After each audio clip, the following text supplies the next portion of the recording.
الحمد لله والصلاة والسلام على سيدنا محمد وعلى آله وأصحابه أجمعين.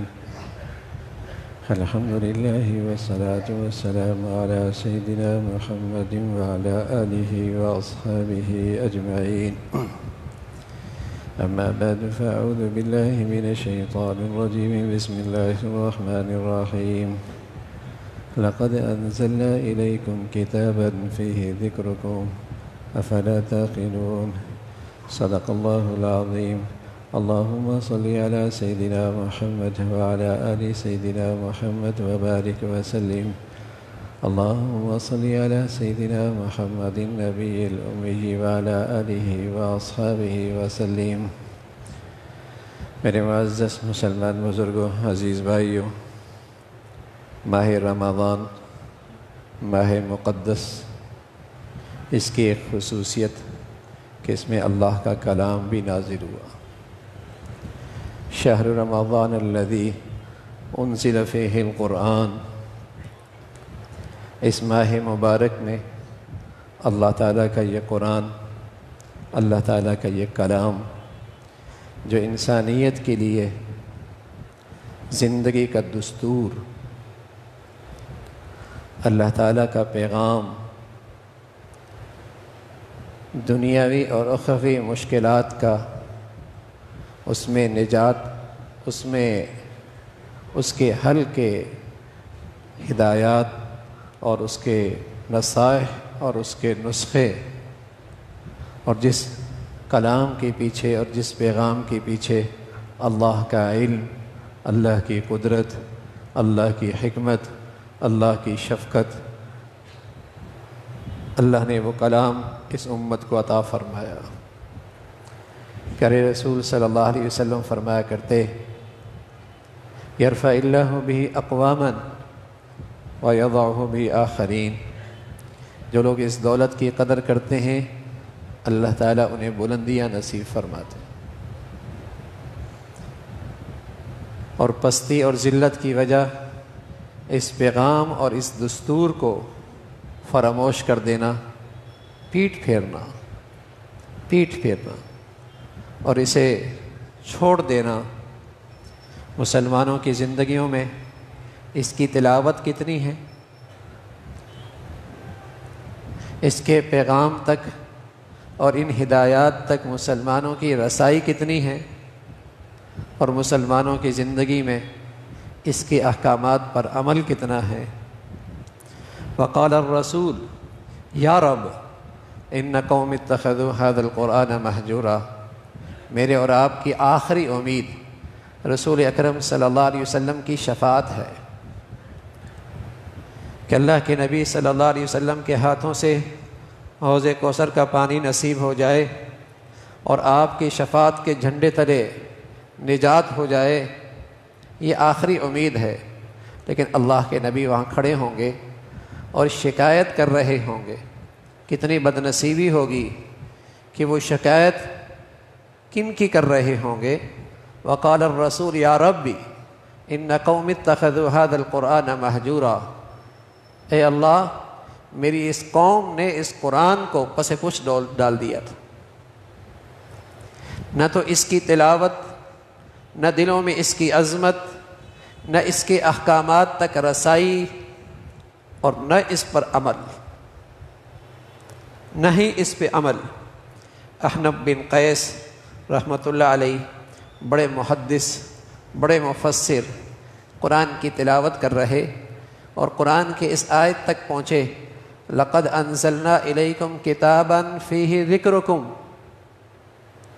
ہم نے قرآن اتارا ہے اور اس میں تمہارا بھی ذکر ہے. لقد انزلنا الیکم کتابا فیہ ذکرکم. ہم نے قرآن اتارا ہے، اس میں تمہارا بھی ذکر ہے. تم ذرا دیکھو تم اس قرآن میں کہاں کھڑے ہو.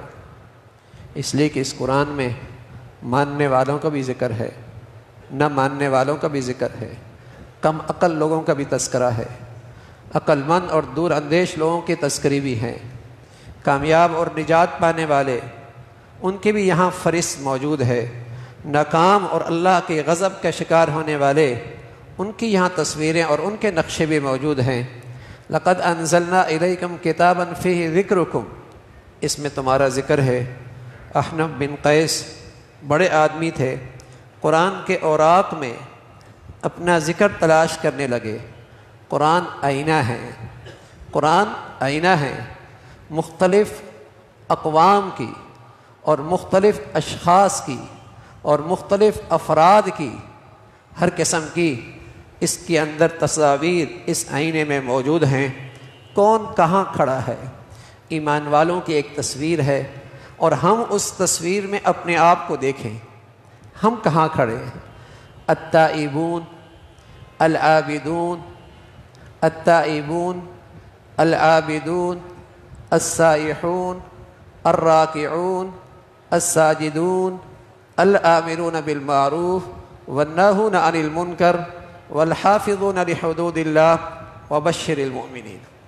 یہ ایک آئینہ ہے اور اس میں ایمان والوں کی تصویر ہے، اور پھر فرمایا کہ ان ایمان والوں کو خوشخبری سنا دو، اگر ان کی زندگی اس آئینے میں آ رہی ہے تو وہ قابل مبارکباد ہے، وہ خوشخبری کے مستحق ہیں، انہیں اللہ کی طرف سے خوشخبری ہے۔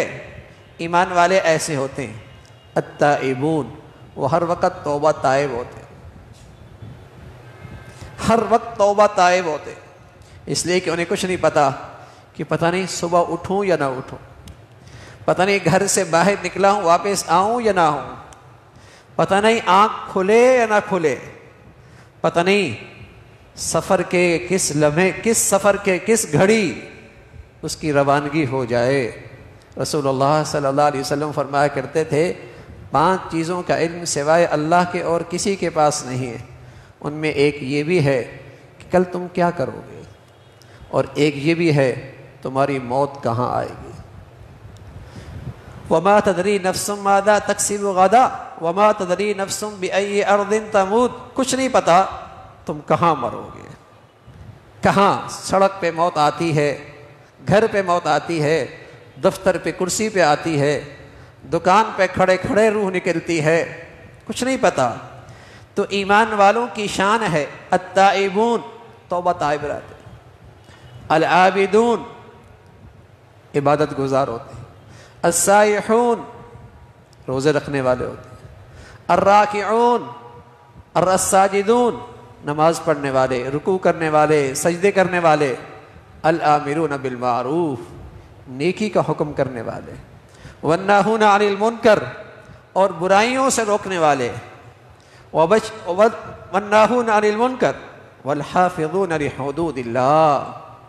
اللہ تعالیٰ نے جو اپنے حدود بتائے ہیں، حلال حرام کے، جائز ناجائز کہے، صحیح غلط کے، معاملات میں، معاشرت میں، خوشیوں میں، غمیوں میں، زندگی کے رہن سہن میں جو اللہ کے حدود ہیں، یہ ایمان والے ان حدود کا لحاظ کرنے والے ہیں۔ فرمایا وبشر المؤمنین، ان ایمان والوں کو خوشخبری دے دو۔ آدمی اس آئینے میں دیکھے اور اس آئینے میں اپنی زندگی دیکھے، اپنے بچوں کو دیکھے، وہ بھی ایمان والے ہیں نا، اپنی بچیوں کو دیکھے، وہ بھی ایمان والے ہیں نا، ہم اپنے معاشرے کو دیکھیں کہ ہم اس آئینے میں کہاں کھڑے۔ التائبون العابدون السائحون الراکعون الساجدون الآمرون بالمعروف، کیا میرے آنکھوں کے سامنے اللہ کا حکم ٹوٹتا ہے؟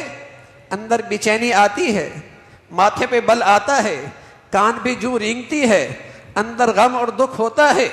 الآمرون بالمعروف والناہون عن المنکر والحافظون لحدود اللہ۔ ایک اور تصویر بھی ہے ایمان والوں کی، انما المؤمنون الذین اذا ذکر اللہ وجلت قلوبہم واذا تلیت علیہم آیاتہ زادتہم ایمانا وعلی ربہم یتوکلون الذین یقیمون الصلاة ومما رزقناہم ینفقون اولئک هم المؤمنون حقا۔ یہ سچے ایمان والے ہیں، یہ ہیں سچے ایمان والے۔ شان کیا ہے؟ انما المؤمنون اذا ذکر اللہ وجلت قلوبہم، جب اللہ کا نام آ جائے ان کے دل ڈر جاتے ہیں۔ اللہ کا حکم ہے، اللہ کا حکم ہے، اللہ تعالیٰ کا ارشاد ہے اللہ تعالیٰ کی بات ہے۔ اذا ذکر اللہ وجلت قلوبہم واذا تلیت علیہم آیاتہ زادتہم ایمانا، جب وہ قرآن کی تلاوت سنتے ہیں ان کا ایمان بڑھتا ہے، جب وہ قرآن سنتے ہیں ان کا ایمان بڑھتا ہے۔ وعلی ربہم یتوکلون، اپنے اللہ پہ بھروسہ کرتے ہیں، اللہ کی ذات پہ توکل کرتے ہیں، اس کی قدرت پہ یقین رکھتے ہیں۔ الذین یقیمون الصلاۃ، نماز کا اہتمام کرتے ہیں، اللہ کا دیا ہوا مال اللہ کے راستے میں خرچ کرتے ہیں۔ اللہ تعالیٰ کا ارشاد ہے اولئک هم المؤمنون حقا، یہ ہیں سچے ایمان والے، یہ ہیں سچے ایمان والے۔ یہ ایک آئینہ ہے۔ لقد انزلنا الیکم کتابا فیہ ذکرکم، اس میں تمہارا بھی ذکر ہے۔ یہ آئینہ دیکھیے، ہم یہاں کہاں کھڑے ہیں؟ قرآن میں ایک اور آئینہ ہے۔ قد افلح المؤمنون، ایمان والے کامیاب ہو گئے۔ کون ہیں ایمان والے؟ رسول اللہ صلی اللہ علیہ وسلم فرمایا کرتے تھے سیأتی علی الناس زمان لا یبقى من الاسلام الا اسم، ایک وقت آئے گا کہ اسلام کا صرف نام رہ جائے گا، اسلام کی زندگی سے مسلمان محروم رہے گا۔ لا یاتی من الاسلام الا اسم، صرف نام رہ جائے گا مسلمان کا۔ یہ اپنے عقائد میں، اپنے کردار میں، اپنے کریکٹر میں، اپنے رہن سہن میں کہیں سے بھی مسلمان نہیں لگے گا۔ ایک ہندو بچی اور ایک مسلمان بچی یونیورسٹی سے، کالج سے نکلیں، پہچان مشکل ہے، مسلمان کون ہے، غیر مسلم کون ہے۔ ایک عیسائی لڑکا اسکول سے نکلے، ایک مسلمانوں کا بچہ اسکول سے نکلے، کوئی نہیں پہچان سکتا اس میں مسلمان کون ہے۔ ایک ہندو افسر اور ایک مسلمان افسر سفر کر رہے ہوں، کچھ نہیں پتہ لگتا ان میں مسلمان کون ہے، غیر مسلمان کون ہے، نہیں پہچان ہوتی۔ پیدائش میں ماں باپ نے نام تو مسلمانوں کا رکھ دیا، عقیدہ نہیں سکھایا، ایمان نہیں سکھایا، اللہ کی وحدانیت عظمت نہیں بتائی، اور زندگی گزر گئی، نہ قرآن پڑھا، نہ اللہ کو پہچانا، نہ اللہ کی معرفت نصیب ہوئی، نہ اللہ کے سامنے جھکنا نصیب ہوا۔ کہنے میں مسلمان ہے، پیدائش مسلمانوں کی۔ رسول اللہ صلی اللہ علیہ وسلم فرمانے لگے سیأتی علی الناس زمان، ایک وقت آئے گا لا یبقى من الاسلام الا اسم، اسلام کا صرف نام رہ جائے گا۔ مردم شماری میں مسلمان ہیں لیکن کہیں سے مسلمان لگتا نہیں، نہ اس کی صبح مسلمانوں کی سی، نہ اس کا دن مسلمانوں کا سا، نہ اس کی رات مسلمانوں کی سی، نہ اس کی شادیاں مسلمانوں کی سی، نہ اس کا رہن سہن مسلمانوں کا، نہ اس کا کاروبار، اس کی تجارت مسلمانوں کی سی، نہ اس کی ملازمت اور مزدوری مسلمانوں کی سی۔ یہ کہیں سے مسلمان نہیں لگتا۔ لا یبقى من الاسلام الا اسم، نام کا مسلمان ہوگا۔ ولا یبقى من القرآن الا رسم، قرآن کا صرف الفاظ رہ جائیں گے، قرآن کے صرف الفاظ رہ جائیں گے، لیکن وہ مسلمانوں کی زندگیوں میں نظر نہیں آئے گا۔ اس کی زندگی مسلمانوں میں کہیں نظر نہیں آئے گی، نہ اس کے بازاروں میں، نہ اس کے عدالتوں میں، نہ اس کے اقتدار میں، نہ اس کے قومی قوانین میں، نہ اس کے قومی ضابطوں میں۔ الفاظ ہیں قرآن کے، لیکن اس کی زندگی کہیں نظر نہیں آئے گی۔ رسول اللہ صلی اللہ علیہ وسلم فرمایا کرتے تھے مساجد بڑی عالی شان ہوں گی لیکن وہ سیاحت گاہ بن جائے گی، وہ سیاحت گاہ بن جائیں گی، لوگ سیاحت کے لیے جائیں گے، اور یہ بڑی بڑی شاہانہ مساجد ہدایت کے نور سے خالی ہوں، ہدایت کے نور سے خالی ہوں گی۔ دنیا میں دیکھیے نا کیا شاہانہ مساجد ہیں لیکن ہدایت کے نور سے خالی ہیں۔ زندگیاں وہاں سے ہدایت کا نور ملے، اس سے وہ اللہ کے گھر خالی ہوتے گئے۔ فرمایا جس کے پاس جتنا علم ہوگا اس سے اتنا بڑا فتنہ نکلے گا، جس کے پاس جتنی زیادہ معلومات ہوں گی اس سے اتنے زیادہ فتنے نکلیں گے۔ یہ ایک دور آئے گا۔ تو کہنے میں مسلمان آج 1.5 ارب سے زیادہ، دنیا کی دوسری بڑی طاقت گنتی کے لحاظ سے، شمار کے لحاظ سے، لیکن کردار فرما قد افلح المؤمنون، ایمان والے ایسے ہوتے ہیں جن کا آئینہ یہ ہے الذین هم فی صلاتهم خاشعون، ایمان والے صرف نماز نہیں پڑھتے، ان کی نماز بڑھیا ہوا کرتی ہے۔ الذین هم فی صلاتهم خاشعون والذین هم عن اللغو معرضون، وہ لغویات سے، فضولیات سے ان کی زندگیاں پاک ہوتی ہیں۔ رسول اللہ صلی اللہ علیہ وسلم سے پوچھا کہ یا رسول اللہ کس کا اسلام خوبصورت ہوتا ہے؟ فرمایا من حسن اسلام المرء ترکہ ما لا یعنی، اس مسلمان کا اسلام بہت بڑھیا جس کی اس زندگی لا یعنی سے محفوظ ہو، صرف گناہوں سے نہیں، آگے کی بات، صرف اللہ کی نافرمانی نہیں، اس سے آگے کی بات، صرف اللہ کے حکم توڑنا نہیں، اس سے آگے کی بات، جس کی زندگی لا یعنی سے پاک ہو، ایسا کام جس کا نہ دنیا میں فائدہ نہ آخرت میں فائدہ، اس کا مسلمان کی زندگی سے جوڑ نہیں۔ والذین هم عن اللغو معرضون، ایمان والے کامیاب جن کی نماز بڑھیا، جن کی زندگی میں لیانی نہیں۔ والذین هم للزکاة فاعلون، زکوٰۃ دینے والے۔ والذین هم لفروجهم حافظون، ایمان والے باحیا، ایمان والے باحیا۔ رسول اللہ صلی اللہ علیہ وسلم فرمایا کرتے تھے جس معاشرے اور سوسائٹی سے حیا چلا گیا وہاں سے ایمان چلا گیا، جن گھروں سے شرم و حیا رخصت ہو گیا ان گھروں سے ایمان چلا گیا، جن زندگیوں سے شرم و حیا چلا گیا ان زندگیوں سے ایمان کی حقیقت چلی گئی، اس لیے کہ ایمان اور حیا دونوں جوڑوے ہوتے ہیں۔ بے حیا کافر ہوتا ہے، بے حیا کافر ہوتا ہے۔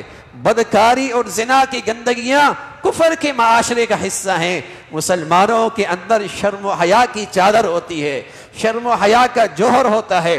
فرمایا ایمان والے کامیاب ہو گئے، نماز بڑھیا، لغویات سے دور، زکوٰۃ کا اہتمام، باحیا باحیا۔ والذین هم لأماناتهم وعہدهم راعون، وعدہ کرتے ہیں پورا کرتے ہیں، عہد کرتے ہیں وفا کرتے ہیں، امانت دیانت، امانت دیانت۔ رسول اللہ صلی اللہ علیہ وسلم فرمایا کرتے تھے اس شخص کا کوئی ایمان نہیں جس میں امانت نہیں، اس شخص کا کوئی ایمان نہیں جس میں عہد نہیں۔ مسلمان اور عہد شکنی، مسلمان اور خیانت، مسلمان اور جھوٹا۔ رسول اللہ صلی اللہ علیہ وسلم فرمان لگے مردم شماری کا مسلمان ہو سکتا ہے، پیدائشی مسلمان ہو سکتا ہے، لیکن ایمان اسلام کی حقیقت سے خالی، ایمان حقیقت سے خالی۔ فرمایا رسول اللہ صلی اللہ علیہ وسلم نے مومن جھوٹا نہیں ہو سکتا، مومن خائن نہیں ہو سکتا۔ کسی دفتر چلی جائیے، کسی بازار چلی جائیے، کسی سے معاملہ کیجئے، ڈھونڈنے سے امانت دار ملتا ہے، ڈھونڈنے سے سچا ملتا ہے، ڈھونڈنے سے عہد کا پورا کرنے والا ملتا ہے۔ ہاں میرے عزیزو، ایمان ایک زندگی کا نام ہے، قرآن آئینہ ہے کہ مسلمان آج کہاں کھڑا ہے اسلام کی زندگی کے لحاظ سے۔ آخر میں پھر فرمایا والذین هم لصلواتهم یحافظون، یہ اپنی نمازوں کی حفاظت کرنے والے، اولئک هم الوارثون، یہ ہیں کامیاب، یہ ہے ایمان والے، یہ ہیں جنت کے حقیقی وارث۔ قد افلح المؤمنون۔ تو میرے عزیزو قرآن آئینہ ہے۔ احنف بن قیس رحمت اللہ علیہ جب پڑھتے ہیں لقد انزلنا الیکم کتابا فی ذکرکم، اس میں تمہارا بھی ذکر ہے، تو اپنا ذکر تلاش کرنے نکلے۔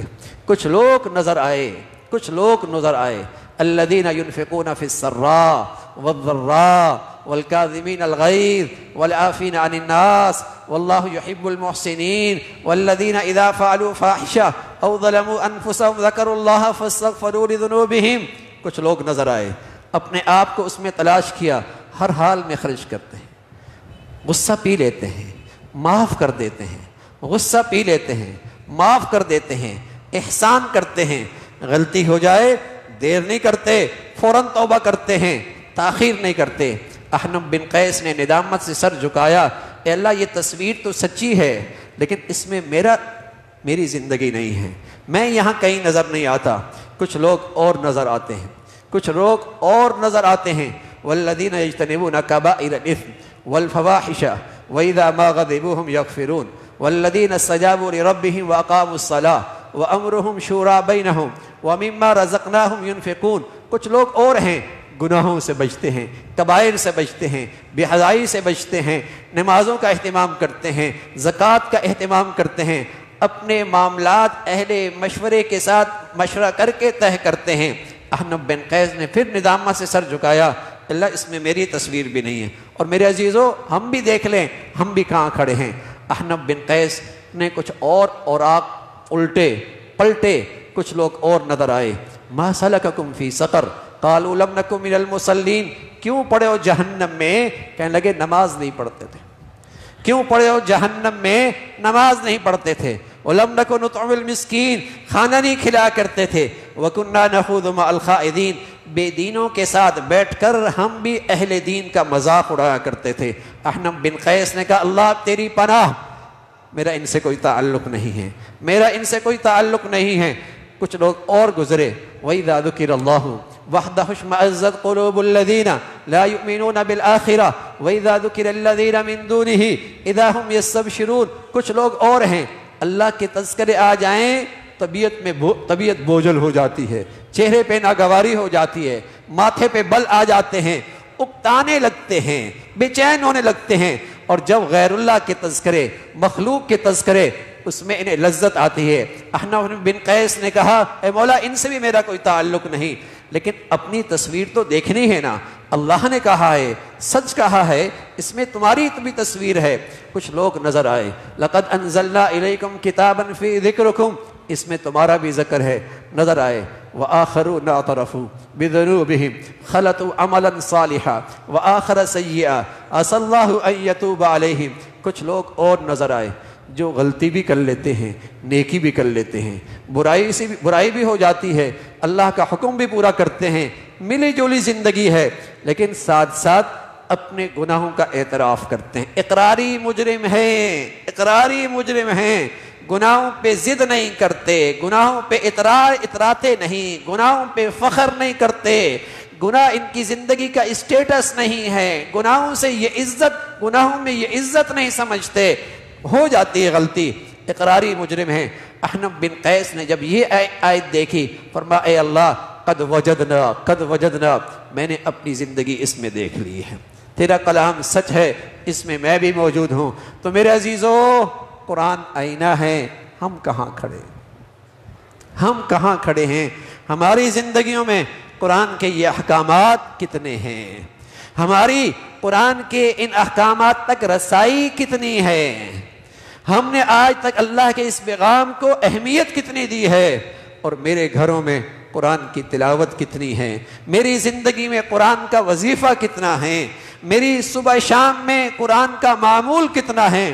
ہر آدمی دیکھ سکتا ہے کہ میں اور آپ کہاں کھڑے ہیں۔ تو میرے عزیزو، رمضان کا یہ مقدس مہینہ، اس میں اللہ کا کلام نازل ہوا ہے، اور اس رمضان کا، اس مہینے کا ایک بڑا وظیفہ ہے، ہمارا تعلق اللہ کے کلام سے جڑ جائے، ہمارا تعلق اللہ کے کلام سے جڑ جائے، ہمیں اللہ کے کلام کی تلاوت میں لطف آنے لگے، جی لگنے لگ جائے۔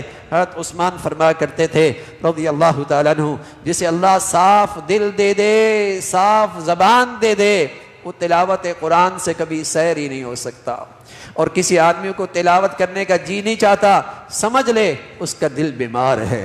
اللہ کے نبی نے بتایا ہے قرآن تھرمامیٹر ہے، قرآن تھرمامیٹر ہے، دیکھ لیجیے اگر تلاوت کا جی نہیں چاہ رہا، اس دل میں سیاہی ہے، ظلمت ہے، اس میں گناہوں کا زنگ ہے، علاج کیا ہے یا رسول اللہ؟ فرمایا تلاوت کیجئے، اور تلاوت کو بطور دوا کے استعمال کیجئے، زنگ اتر جائے گا، اور جب زنگ اترے گا ایک وقت کے بعد یہ تلاوت قرآن تمہاری غذا بن جائے گی، تمہیں اس کے بغیر مزہ ہی نہیں آئے گا۔ قرآن مجید تلاوت دوا بھی ہے، غذا بھی ہے، دوا بھی ہے، غذا بھی ہے، اور میرے عزیزو اس کے اندر رکھے نسخے میرے اور آپ کی زندگی کے ہر مشکل کا حل ان میں موجود ہے، اور اس کے پیغام اور اس کے دستور میں میرے اور آپ کی دنیا آخرت کی فلاح اور نجات ہے۔